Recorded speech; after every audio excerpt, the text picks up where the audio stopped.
All right, hey everybody, Chad Sarno here from Good Catch Foods. Today we are going to be making one of my favorite recipes. It's all about pasta today. We're going to be making crab cake parmesan. It is going to be so good. Total comfort food, you guys. We're going to be serving it up with some red sauce. We're going to be adding some garlic bread with them, make a Cacio Pepe, which is a peppercorn parmesan sauce pasta. This is going to be incredible. Stay tuned, you guys.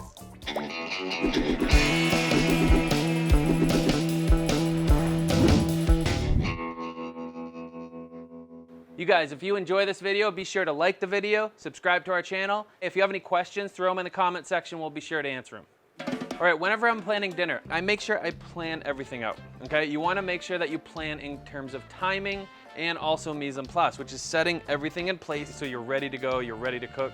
It makes cooking so much easier. So, for this recipe, we're gonna make a couple different components, all right?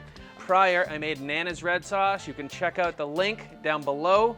This is one of my favorite recipes. It's also in the Wicked Healthy Cookbook. It's my staple sauce I always make. There's a couple great bottled sauces on the market. Make sure you choose one that works for you, that you enjoy. So I'm making the pasta, okay? We're gonna make a Cacio Pepe sauce with that pasta. We're gonna fry up the crab cakes. We're gonna melt that cheese. I'm also going to make some garlic bread to be paired with this at the end, all right? The pasta water is on, okay? I'm gonna drop that pasta in just a little bit, but before I get into that, I wanna talk a little bit about pasta. So when you're choosing dry pasta, there's really two types of pasta, okay? There is bronze cut, okay? So all dry pasta goes through an extrusion process, all right? And the dye at the end will determine the quality of pasta. So just to kind of see this a little bit, you have two types of pasta here, all right? You have one that is a little bit more yellow and shiny, and then you have one that's a little bit sort of beige, that's a little bit bumpy, all right? A little bit of texture on there. So this pasta is mass produced and at a very fast rate, all right? So they use a Teflon dye, and what that does is they're able to churn it out, so you're not able to get that quality that we're gonna talk about in those qualities of a good pasta, all right? So with this, the slickness and shininess of that, the sauce has nothing to bind onto, right? Whether you're using a cream sauce, a butter sauce, a red sauce, you know, you ever had a bowl of pasta, you put sauce in it, and then as soon as you take a bite of pasta, all the sauce is still on the plate? It's most likely because it's cheap pasta, all right? So this one I tend to avoid, all right? The shiny pasta. This pasta, on the other hand, you can see there's some nice texture going on with this. And this is using dyes called bronze dyes, which basically, it's a slower extruded process. So you're getting those incredible texture and divots in the pasta, so it actually holds and sticks to the sauce. The sauce sticks to the pasta, which is really, really great. So first step, choosing pasta, make sure you get a good pasta. All right, next, you wanna make sure that you're using a straight-sided pot, plenty of water. I always season the water before I drop the pasta. Okay, so you wanna make sure that if you're adding, you know, probably 1 pound of pasta, I'd probably do about 5-6 quarts of water. I would do about two tablespoons of salt, okay? Seasoned water makes all the difference. Same thing if you're like blanching vegetables or cooking potatoes. If you season the water with salt, it makes all the difference at the end of the day, okay? So we're gonna set this aside. I'm gonna drop this pasta in just a minute, and that will be on while I cook everything else, all right? Garlic bread.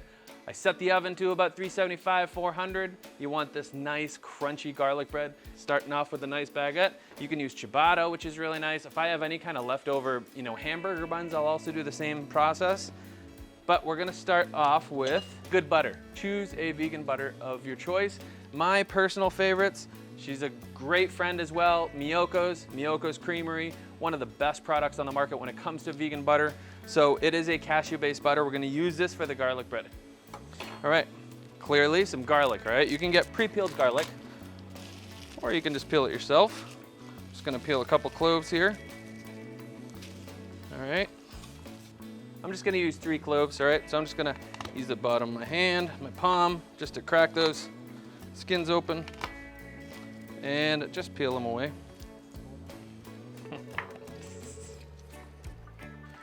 So that red sauce is one of my favorites. Call it Nana's red sauce because my Nana, my Italian Nana, we would go to her house and she would always have a pot of red sauce on the stove. So you couldn't go any time of day, you would go and there was a pot of red sauce on the stove. So her house smelled like red sauce, which is amazing. So ever since childhood, that's all I remember of my Nana. She passed years ago, and her sauce and her recipes, her legacy has certainly lived on. So, all right, so let's start off with some butter. All right, I have some vegan butter. You can use any vegan butter if you wish. I'm gonna use a good amount of butter in this, okay? This is a little bit softer. I like to keep the butter out a little bit so it softens. All right, we have some garlic. You can use a microplane zester. You can also mince it up, that works. Just gonna mince those up. Now you can also add garlic powder. You don't have fresh garlic, you can use garlic powder. You can use onion granules, garlic granules. I just wouldn't use dried garlic chips. That's the only thing I would avoid if you're making any kind of garlic bread, is garlic chips. I like my garlic bread garlicky. All right. So I have some sea salt in there. I have some black pepper. Now you can also add parsley to this. I like to add a little bit of vegan Parmesan once I actually slice the bread, all right? So we have a fork, just gonna mix that up. You can add any kind of herbs to this. You can add chives to this, green onion, you can add some diced red onion, basil. You could just put this in the fridge. This is called a compound butter, okay? So we're basically making a compound butter before we make that garlic bread. I will finish pasta with this if I have leftovers. If I'm making any kind of rice, put this on rice. It's just so nice to have finishing butter, which you can use during cooking as well. So I have my baguette. I'm gonna slice that. I'm just gonna go. I'm just going all the way through. And that is a nice baguette right there. Just make sure that you coat all of that bread. Leftover garlic bread is awesome sandwich bread. So if I'm ever making vegan meatballs or these crab cakes that we're making, you have some leftover garlic bread. All right, just wrap it all tight in tin foil. That is ready to go, all right? So we're gonna go drop the pasta. We're gonna throw this in the oven. It's on 375 or 400, and we'll be right back, okay?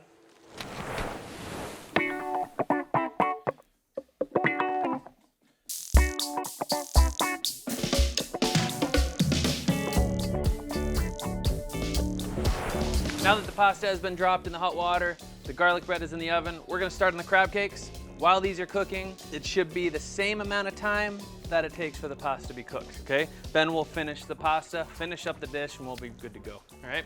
So, these plant-based crab cakes are so incredibly good, super crunchy, super high in protein, absolutely delicious.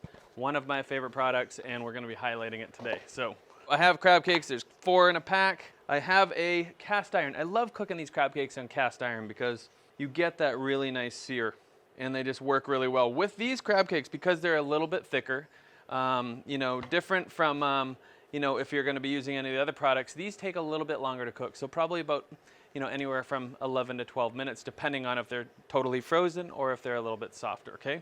This is on a low to medium heat. I'm gonna add some oil to the pan. And we are just going to let those pan sear, all right? And when they are ready to flip, you can tell they're gonna be golden brown on the bottom. We'll flip them, we'll hit it with the sauce, the cheese, cover it so it melts, and those will be awesome and incredible on this pasta dish, all right?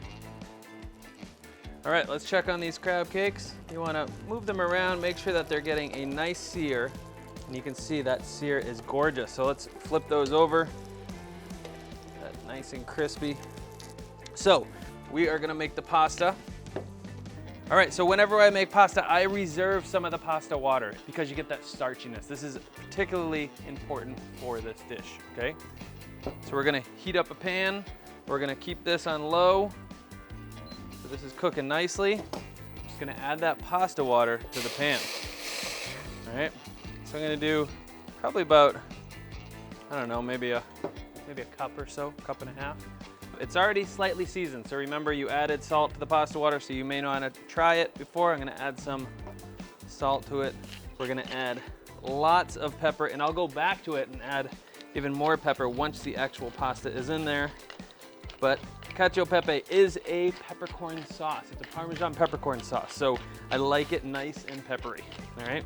So we're gonna get plenty of pepper in there. All right. I have some vegan butter. This is that Miyoko's butter. We're just gonna add in as well. You're like, oh, that's too much butter. That's the point, it's a butter sauce, right? And to thicken it up a little bit, once this starts simmering, we're gonna add a bunch of Parmesan. That's gonna thicken up the sauce. We'll toss it with the pasta, finish it with some more peppercorn, maybe a little more Parmesan, and it is so good. Perfect for the side of these crab cakes. All right, so let's check these out. This is getting there. Maybe turn it up a little bit. All right, so the pasta water is boiling. So remember, there's a little bit of starch in the pasta water, so it is gonna reduce pretty quickly. It's gonna thicken up pretty quickly. So don't add the pasta until you are absolutely ready to toss and for it to be served, all right? So this is boiling up. I'm gonna use a whisk, use some Parmesan in there. This is a vegan Parm. Gonna whisk that up. Don't be shy about the butter and the Parm on this dish, all right? So we're gonna whisk that up. If you have leftover garlic bread butter, add that in there too. Tons of flavor. All right, so this is thickening up. You can actually see here that this is starting to thicken up just by adding that Parm and the starchiness of the water, all right? So I have that pasta that I have cooked. This is almost ready. Let's walk over here, check those crab cakes. So this is perfect. Look at these. These are nicely cooked. They're golden on each side. Now, let's make these Parmesan style. All right, I'm gonna add some Parmesan on there. A little bit of vegan Parm on there. Let's add some of that Nana's red sauce. So freaking good. Let's cover these up.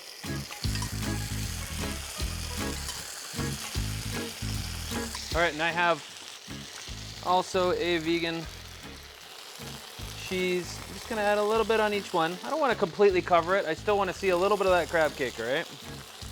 So really, just using a quarter piece of cheese.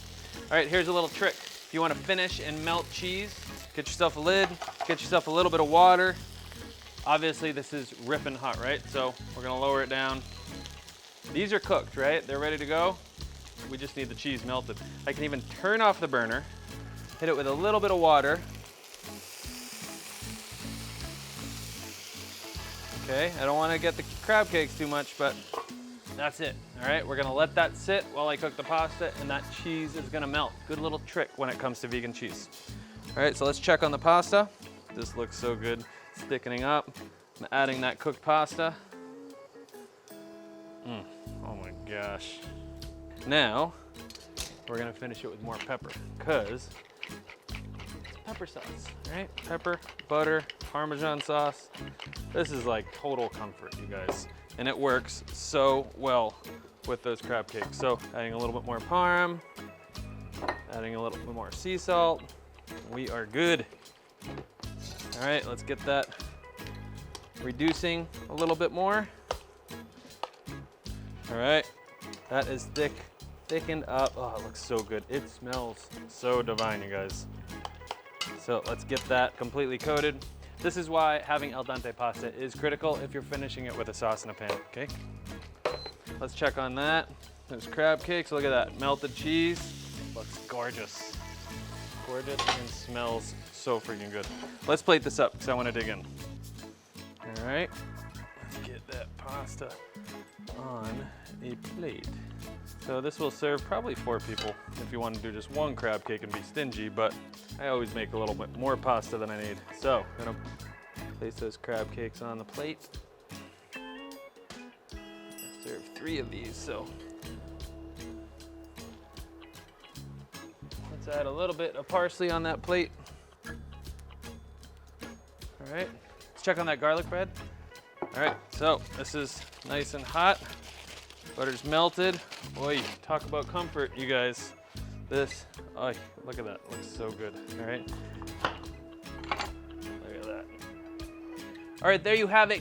Good catch crab cake Parmesan, you guys, featuring Nana's red sauce, some Cacio Pepe, peppercorn, creamy Parmesan pasta, some wicked good garlic bread. Total comfort on a plate. I cannot wait to dig into this. Oh, that creamy pasta, it is so nice with that crab cake. All the flavors of childhood right here. Growing up in New England, crab cake and red sauce and pasta. Oh, it's my favorite here. Let's get in there. Perfect for family night or if you're trying to wow somebody. Crab cake Parmesan, you guys. I'm Chad Sarno. This is Good Catch Cooks, and I'm about to eat.